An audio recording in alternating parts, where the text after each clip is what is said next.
السلام علیکم ورحمۃ اللہ وبرکاتہ۔ عبداللہ ابن عمر رضی اللہ تعالیٰ عنہ حدیث کے راوی ہیں، کہتے ہیں کہ نبی کریم صلی اللہ علیہ وسلم نے ارشاد فرمایا، من تعظم فی نفسہ او اختال فی مشیتہ لقی اللہ عز وجل وہو علیہ غضبان، کہ جو شخص اپنے آپ کو اپنے دل میں اپنے آپ کو بڑا ظاہر کرتا ہے، گھمنڈ کرتا ہے، اور اپنے چال میں کبر اور غرور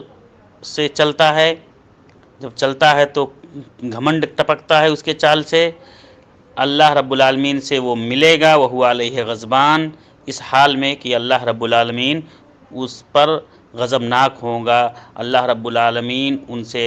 ناراض ہوں گے۔ یہ حدیث ادب المفرد میں امام بخاری نے نقل کیا ہے، حدیث صحیح ہے، علامہ البانی رحمۃ اللہ علیہ نے صحیح قرار دیا ہے، اور یہ حدیث احمد میں بھی ہے، سنن احمد میں، مسند احمد میں، اور اسی طرح سے طبرانی میں بھی یہ حدیث موجود ہے، حدیث صحیح ہے۔